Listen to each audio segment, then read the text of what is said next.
सुप्त वर्जासन। सुप्त का अर्थ होता है सोया हुआ, अर्थात वर्जासन की स्थिति में सोया हुआ। इस आसन में पीठ के बल लेटना पड़ता है, इसलिए इस आसन को सुप्त वर्जासन कहते हैं, जबकि वर्जासन बैठकर किया जाता है। टिप्पणी। संस्कृत शब्द सुप्त का अर्थ है सोया हुआ और वर्ज उस नाड़ी एवं ऊर्जा पथ का द्योतक है जो यौन अंगों को मस्तिष्क से जोड़ती हैं। एक्टिव रहने के लिए दिनचर्या में आसनों को जोड़ना एक अच्छा विकल्प होता है। सेहत की तंदुरुस्ती के लिए और शरीर को कई बीमारियों से दूर रखने के लिए आसन करना एक अच्छा निर्णय है। आज हम बात कर रहे हैं सुप्त वर्जासन की। इसे करने से न केवल वजन कम होता है, बल्कि शरीर में अतिरिक्त चर्बी, पीरियड्स, कब्ज, सांस से संबंधित बीमारियां आदि दूर होती हैं। सुप्त वर्जासन करने की विधि। सबसे पहले जमीन पर एक मैट बिछाएं और उस पर वर्जासन की अवस्था में बैठ जाएं। अब अपनी कोहनी का सहारा लें और धीरे धीरे शरीर को पीछे की तरफ लेकर जाएं। अपनी कोहनी को भी जमीन पर टिका दें और हाथों को सीधा और सिर के पीछे लेकर जाएं। अब आराम की स्थिति में आते हुए अपने हाथों को कंधे के नीचे लेकर आएं। गहरी लंबी सांस लेते रहें। इस अवस्था में तकरीबन 30 से 40 सेकंड तक रहें।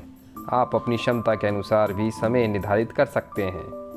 अपनी क्षमता के साथ आप अपने समय को बढ़ा भी सकते हैं। फिर से पुरानी अवस्था में आने के लिए सबसे पहले अपने हाथों को ऊपर की ओर लेकर जाएं और कोहनी के बल से अपने शरीर को ऊपर की तरफ उठाएं और फिर से वर्जासन की स्थिति में बैठ जाएं। श्वसन गहरा और धीमा। अवधि शारीरिक लाभ के लिए 1 मिनट का अभ्यास पर्याप्त है। आध्यात्मिक लाभ के लिए लंबे समय तक अभ्यास करें। प्रारंभिक अभ्यासी अंतिम स्थिति में कुछ क्षणों से आरंभ कर धीरे धीरे अवधि का विस्तार कर सकते हैं।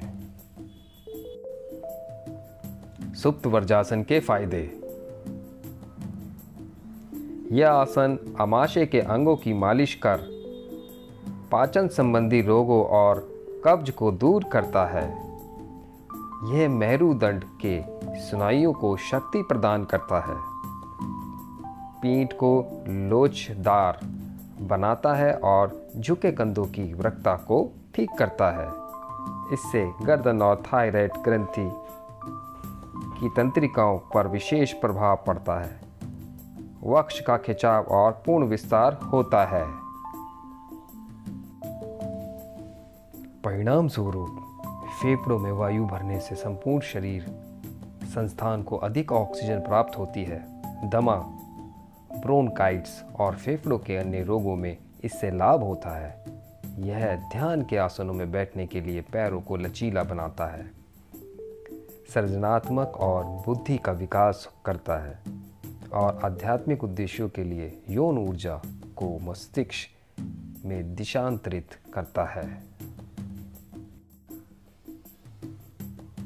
प्रकारांतर वेरिएंट वेरिएशन। इसकी विधि मूल अभ्यास के समान ही है, केवल अंतिम स्थिति में सिर के ऊपरी भाग की अपेक्षा पिछले भाग को जमीन पर रखते हैं। हाथों को आपस में फंसाकर सिर के नीचे रखें अथवा भुजाओं को मोड़कर आरामदायक स्थिति में सिर के ऊपर रखें। घुटनों को जमीन पर रखने का प्रयास करें। आंखों को बंद रखें एवं पूरे शरीर को शिथिल कर दें। श्वसन अंतिम स्थिति में गहरा और धीमा। लाभ। यह एक महत्वपूर्ण प्रकारांतर है जो उदर क्षेत्र में उत्पन्न खिंचाव को बढ़ाता है। अभ्यास टिप्पणी। मूल अभ्यास एवं प्रकारांतर को एक के बाद एक आधा आधा समय देते हुए कर सकते हैं। सुप्त वर्जासन करने की सावधानियां। अगर इस आसन को करते वक्त पीठ को पीछे जाने में परेशानी हो रही है तो अपने शरीर पर ज़्यादा जोर न डालें। अगर आपके घुटनों में दर्द है या किसी प्रकार की चोट है तब भी इस आसन को करने से बचें। जिन लोगों के कमर में दर्द रहता है वह इस आसन को करने से बचें। अगर आपके कूल्हों में दर्द है या किसी प्रकार की चोट आई है तब भी इस आसन को करने से बचें। अगर आप पेट में ज़्यादा परेशानी है तब भी इस आसन को करने से बचें। अंतिम स्थिति से प्रारंभिक स्थिति में आने के लिए पहले पैरों को सीधा करने का प्रयास ना करें। इससे जानु संधि के खिसक जाने का खतरा रहता है। पहले वर्जासन में लौट आएं और उसके बाद पैरों को सीधा करें। सीमाएं। साइटिका स्लिप डिस्क मेरुदंड के निचले भाग के रोग अथवा घुटनों की समस्या वाले लोगों को यह आसन नहीं करना चाहिए।